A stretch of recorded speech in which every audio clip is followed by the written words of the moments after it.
not just anybody. Help! You know I need someone. Help! Welcome back to the Price of Business. I am your host, Kevin Price, talking to you about you and your business. I'm going to chat with my good friend, Heather Schulz, and she's a regular here on the program. And always love what you do, Heather, helping people stay fit and also helping make the difference in the lives of those who served our country. Talk about the two things you're most heavily involved in, besides being a great mom and wife. Kind of give us an idea of what you're all about.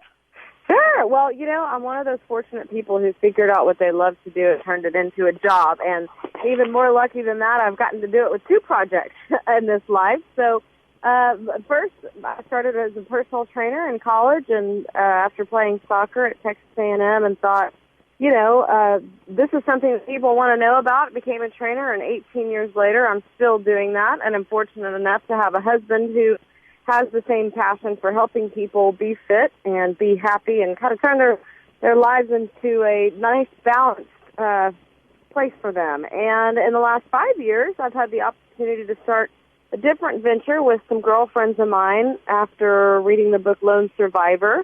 And we started a nonprofit organization called Boot Campaign because we're shoe girls. And we, as Marilyn Monroe said, one shoe can change a life. And it changed ours. We sell combat boots to raise money for returning veterans, and we're called Boot Campaign. So I'm very fortunate to have those two projects. And as you mentioned, that mom project is that other thing that I love so much.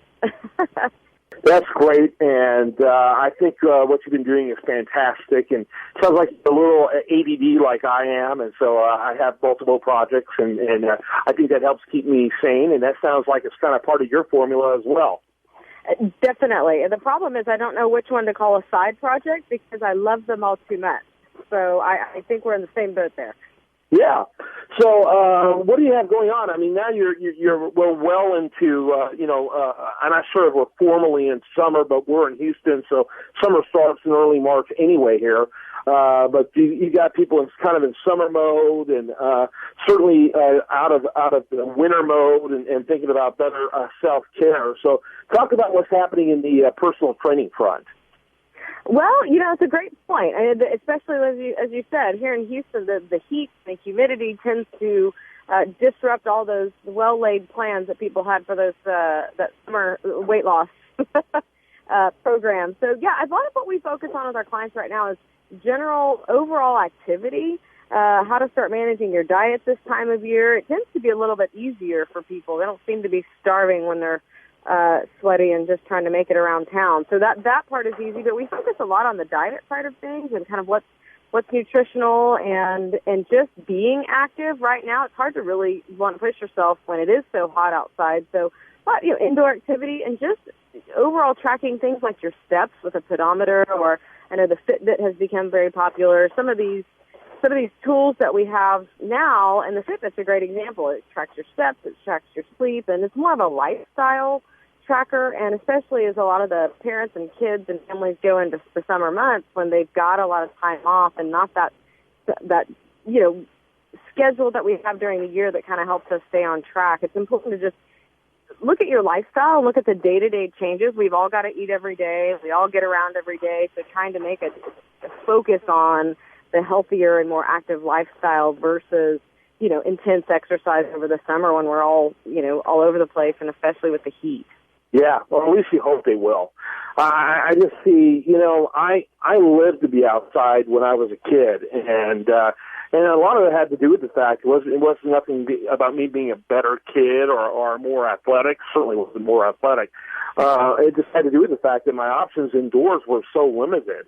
I could watch the 3 channels by TV during the day, which would be soap opera, or soap opera. Right. It was very different.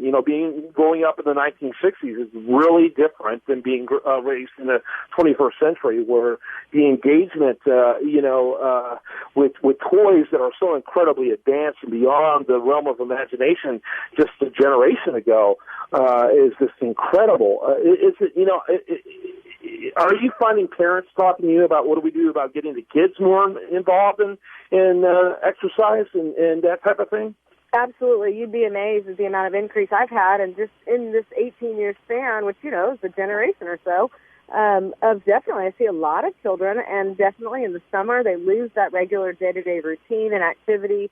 So we work with kids, and really adults, we're guilty of it too. I mean, 20 years ago, we weren't sitting on computers doing anything. I mean, they were giant. You had to go somewhere else to use one of those fancy machines. But yeah, I think it's kind of become a problem for everybody. And I think, when we tell ourselves, well, sort of we're going to eat better or we're going to exercise more, it's so generalized. It's really hard for that to amount to progress. And again, that's why some of these tools to use technology to our advantage right now are so great, because it can track that for you and set goals for you. And I keep saying the Fitbit because, not because I get paid by them, I wish, but because I know it's a great tool. Even just the $5 pedometer to actually utilize as a tool to track the activity that you have. But yeah, kids and adults are the same. We just sit a lot more. We don't do as much, and I don't think that we can expect ourselves to change those habits, but it's to learn how to incorporate, that lifestyle piece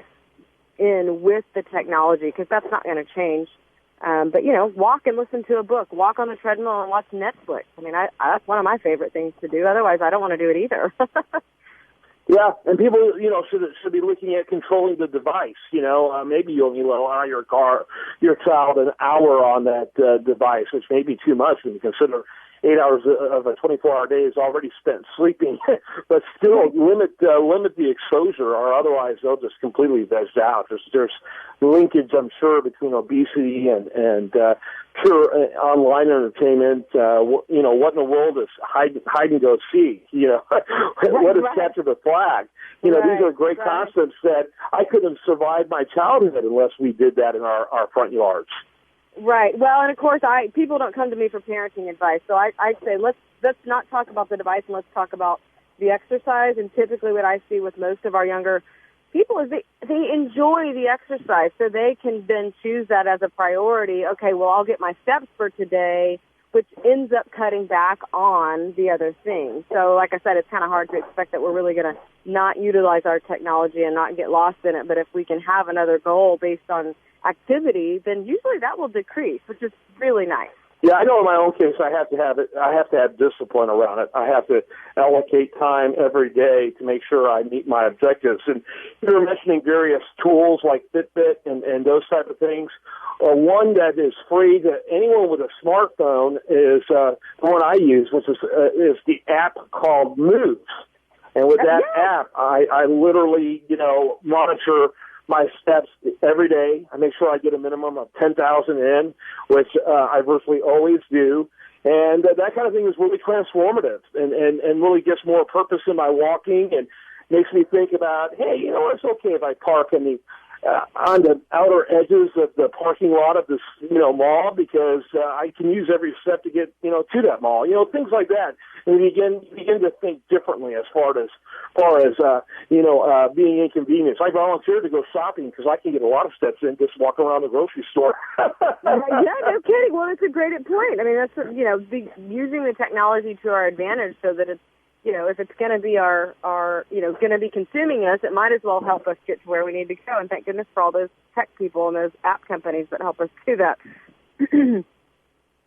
Question about it. So what do you also got going on with the boot campaign?